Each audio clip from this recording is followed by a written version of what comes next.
Okay, so today what I want to talk about in this section is analog versus digital. And I think of those words like, they sort of come up. I think of it as sort of like the word entropy. Like, it's hard to know exactly what they mean. So I really like today's lecture, this section, because I can show you how those things really work. And in a way, I think it is something that every day of your life from here on out, you'll know something about how audio or all these things that are just very ubiquitous, how they work. So let me get lower the screen down here. So I'm going to start off, really the question I want to address is what is analog versus digital? And digital is how things work in the computer, so that's where I want to get. So I'll start off with analog. So the world is basically analog. And what does that mean? Well, the simplest case, and the running example I'm going to use today is sound. So what does sound look like? How does sound work? The sound of my voice or music or something. So sound is actually just pressure waves in the air, just little minute increases or decreases in pressure. And inevitably, it's described as traveling out through the air like if you threw a pebble in a pond and you sort of saw the waves traveling out. So here's my just made up example of what a sound wave might look like. It turns out many of the sounds that we're used to in day-to-day life do have this kind of repetitive pattern. And so that'll come up. So I'll use here's a slightly better example. So how does a violin work? No expense has been spared on this artwork. Yes, question? Is material on... Oh, I'm sorry. Yeah, I haven't put this on the webpage yet. I will after class, but there's please, yeah, sorry. So a violin, so a violin is just a musical instrument. You can play it, but how does that work? Well, the way the violin works is that there's these strings, and they're attached to this hollow wooden body. And as the bow is drawn across the strings, they're metal and they're under tension, and they vibrate at a sort of repeating frequency. And really, the gist of it is that it vibrates the wood of the violin. And so the wood will flex out a little bit and flex in a little bit. And so it's sort of like a drum, right? You can think of it as kind of bumping up and down. And what that does is it creates little pressure waves in the air. And so those travel out in all directions. And eventually, so there's the signal in the violin. I'm drawing it as like this little wave. It's going a half a millimeter up and a half a millimeter down. And then that translates into the air, where it's going out as these little pressure waves. And the thing about analog is that the shapes are the same. So that on the violin, if it kind of went up a little, down a little, up, whatever. And we could have sounds with different sharpnesses and different frequencies. And then that is reproduced in the air, basically. So it's traveling out in the air. And eventually it gets to your, here's the list. Here's you. And you're listening. And in your ear, there's the little eardrum, right, which is very much like a drum head. And the air pushes against it. And so it pushes it in a little bit, out a little bit. So that, partly it's just my low-quality explanation of how violin sound works. But also that's very analog. That you had something on the violin, right, in wood, basically. And then it translates into some other medium, into air. But you sort of keep the shape. And it travels in the air for a while until it gets to your eardrum. And then again, in the eardrum, the shape is preserved. That is the fundamental quality of analog processes. You're sort of jumping from step to step, but keeping the shape. So to show you how this works, I want to do some demos and experiments and stuff. I'm going to use a device called an oscilloscope. A sure sign that the nerds are near is if there's an oscilloscope. An oscilloscope's a really neat, in my opinion, really neat device. And it very much gets at this idea of analog. What an oscilloscope does is it takes in electricity on a pair of wires. And it just looks at the wires. And it observes the signal of voltage kind of going up or down over time. It looks at that signal, and it reproduces it on screen. So you can, something which is very abstract, right? I gesture my hands, and I say, well, there's the sound coming out of the violin. But it's just hand waving. The oscilloscope makes it real. It takes a signal out of the wire, and it draws it, makes something visual. And I think we're very visual creatures, and so to me the oscilloscope is kind of amazing. Or, it's very, very handy. These things have been around actually for a long time, since I think the 1930s. And the one I'm going to use today, if I switch the screen here. This is actually a digital oscilloscope hooked up to my computer just because it makes it easy to display stuff. But it is, at the end of the day, an oscilloscope. So this is the oscilloscope output. Right now, what it's showing is nothing. Oh, actually, I'm sorry. Let me switch back and explain a little bit more how this works. So the way the oscilloscope works is it grabs the signal off the wire, and it draws it. And the way the oscilloscope I'm using works is it leaves the signal up there for maybe a tenth of a second. It freezes it, and then it grabs another signal off of here, and it puts that one up. So it doesn't quite track what's on the wire in real time. There's maybe a half-second delay, just because that's the way this one works. So what I've got for my demo here is I've got this, and as will become obvious, I'm no musician, but I have this synthesizer hooked up. And so the synthesizer is hooked up to the speakers, so I can make sounds and kind of play around with them, but it's also hooked up to the oscilloscope. So what is this, like 2 of the 5 senses, right? So you can hear it, but you can also see it. And so then we can talk about what is a wave, what is a signal. Alrighty, so this is where the complicated demo, this is where I guess I need to appeal to the demo gods for my complicated setup here. Right, so let me slide this over so I can actually reach it. Alrighty, so let's try this. So my first claim, I'll just try making a sound here. Oh, there we go. So this is remember from math class, this is a sine wave. And a sine wave, right, this sort of perfect mathematical wave, has this kind of boring, perfect bell-like sound. And so that is the electricity coming off the synthesizer, which is driving the speakers, and it's also making that thing.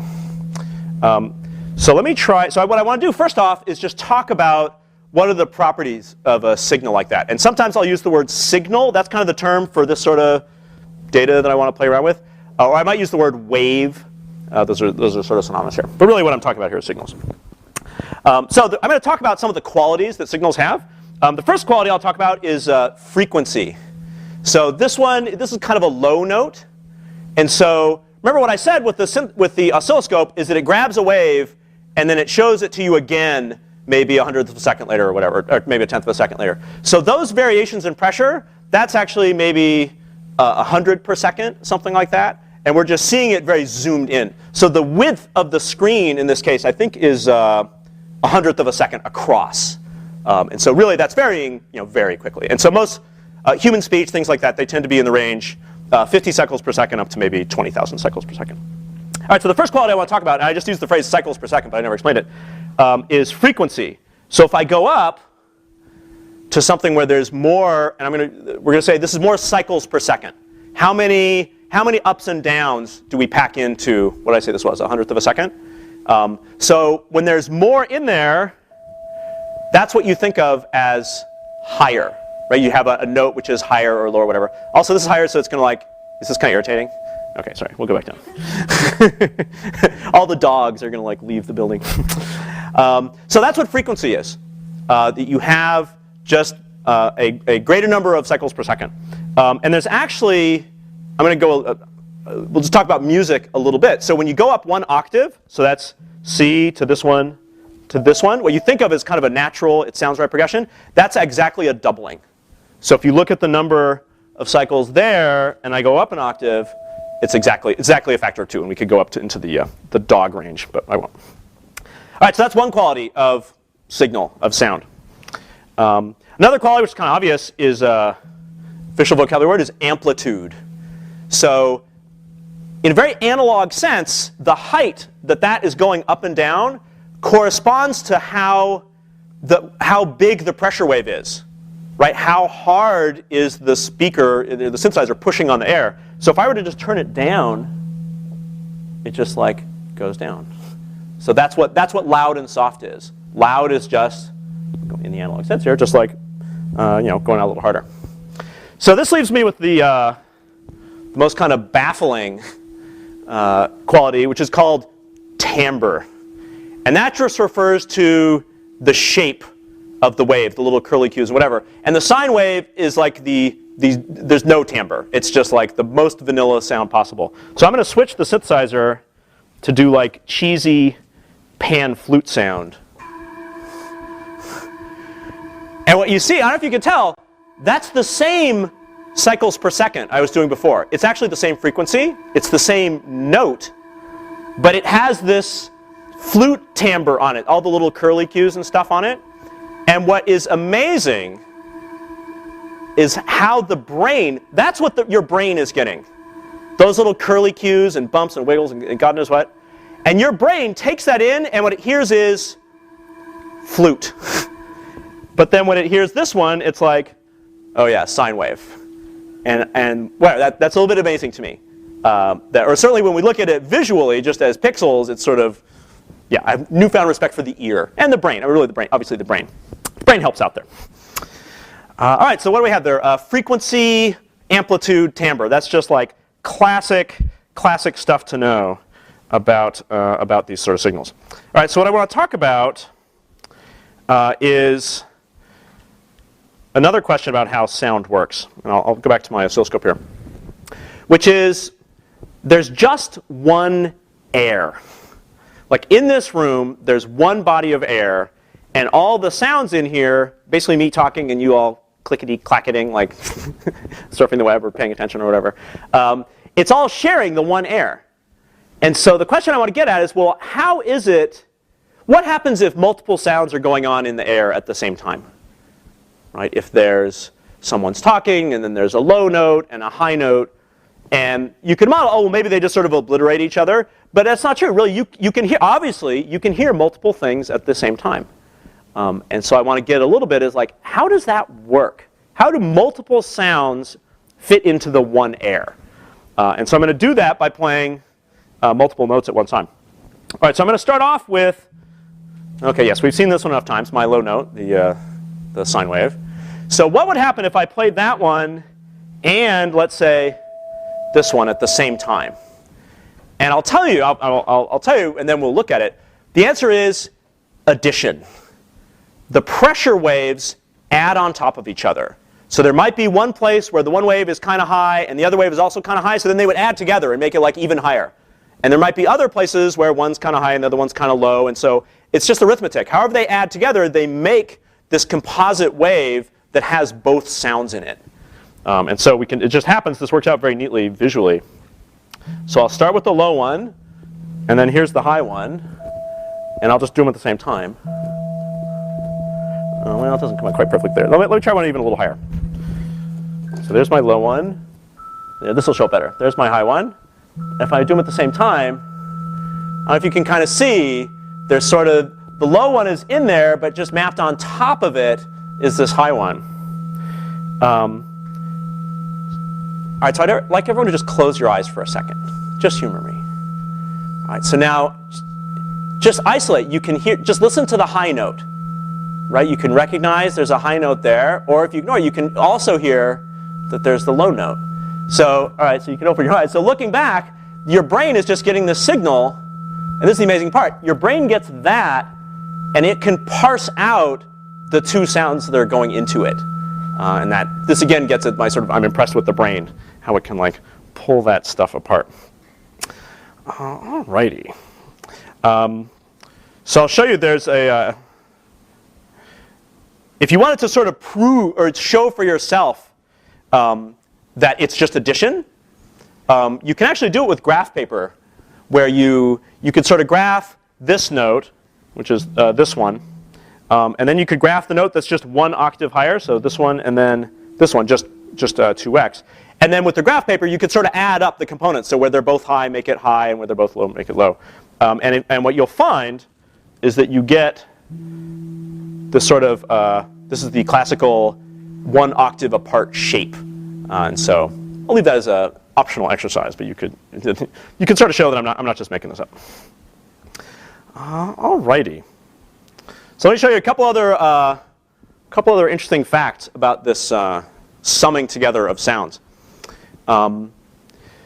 There's sort of an eerie relationship between mathematics and sounds, and in particular sounds that sound good and sounds that don't sound good. And this is, I guess, the ancient Greeks were captivated by this, and it is kind of magical.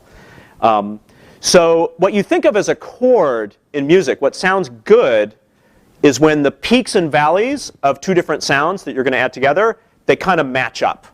So for example, it's kind of obvious that if I take this note and then I exactly double the frequency, exactly double, then the peaks and the valleys are going to match up perfectly.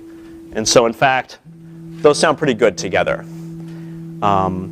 You can say, or that's what a chord is when mathematically it kind of divides evenly so the things match up.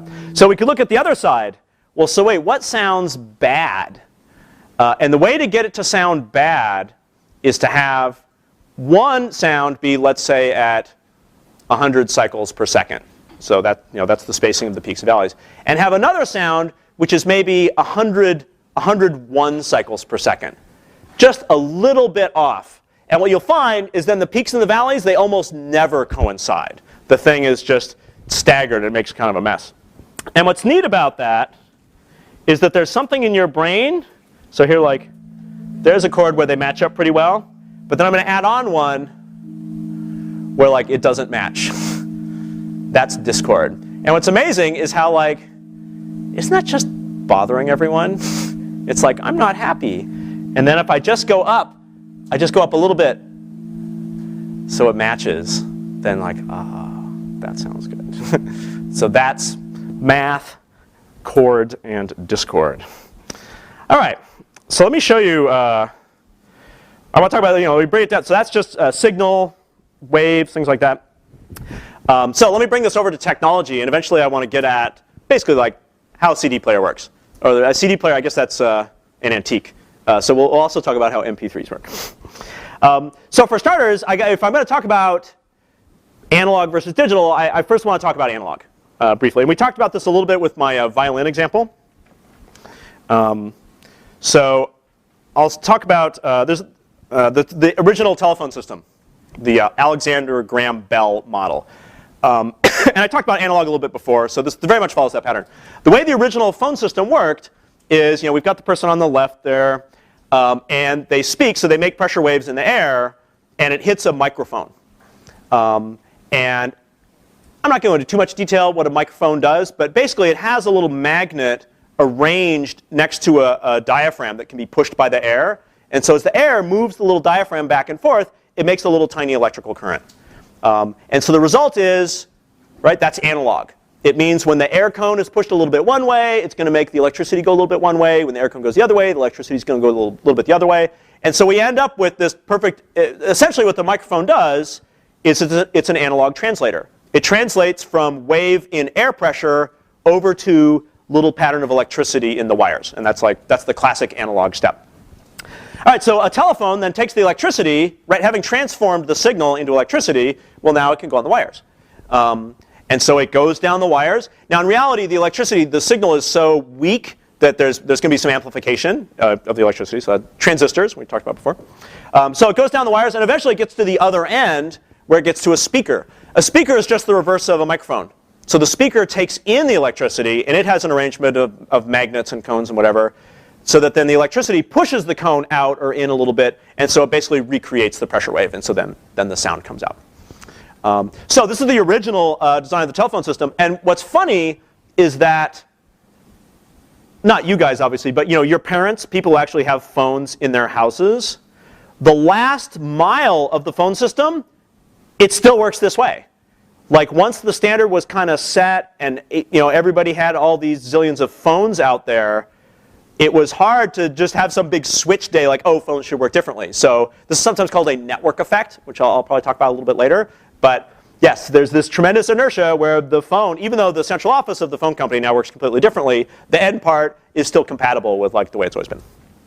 All right, so that's your classic analog structure, which will exist mostly so we can make fun of it a little bit. All right, so what I want to talk about is noise, hiss. Like, how is it that analog doesn't sound so great? So I want you to imagine this signal. This is, I call someone up and I have this beautiful bell-like singing voice, and I just sing this like perfect sine wave. And I just want it to be enjoyed by the person at the other end of the phone.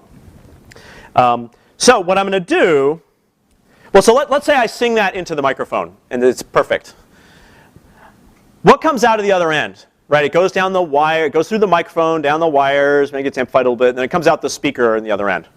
And the answer is, it doesn't come out looking like that. What happens is really there's a little bit of what we're going to call noise, a little bit of error. And I'm going to, this is just me drawing a model of error, but you can think of the error as sort of like fuzz around where the signal was supposed to be. And the sources of error are many, right? Well, maybe the microphone, the paper cone was a little rigid. I mean, it didn't quite flex perfectly for my beautiful singing. And then the magnet has certain electrical properties that kind of shape the pattern of electricity it can make. And then the wire has certain qualities where most of the signal goes through, but the shape of it kind of gets distorted by the wire. All electrical components do distort the shape a little bit as signal goes through there. And so what I get out of the other side, you can think of it as like, well, the signal, you can see the signal, but there's this, and then the term is noise. There's this noise kind of added on top of it. And I'll tell you, noise has a distinctive sound. You have all heard noise. Noise is the hiss. It's the kind of like, so think of analog technologies you've used, right? So if you ever had, did anyone here have like cassette tapes? Maybe you got them from your grandparents or something. Anyway, when you play back cassette tapes, mostly the music would be there, but if you turn it up loud enough or if there was a quiet section, then you'd hear this like, and that is exactly, it's the noise from the tape and the magnets, all these sort of various layers that the analog was going through, there's this noise added on top. So phones actually have this, because phones are this sort of comically old technology for that last mile. And so anyway, that's why Skype sounds so much better than actually using a phone. OK, so that's a problem. Other examples, I guess VHS tapes. Those are analog. So in that case, the hiss sort of shows up as, or pure hiss, pure noise in video is that snow look, where the pixels are just kind of randomly flashing between black and white and color and stuff. OK, so that's whatever, analog. You can do pretty well, but it's not great. Oh, AM radio. So I need to think of a technology you guys actually use that's analog. So that would be a project for the future. AM radio has a significant amount of hiss.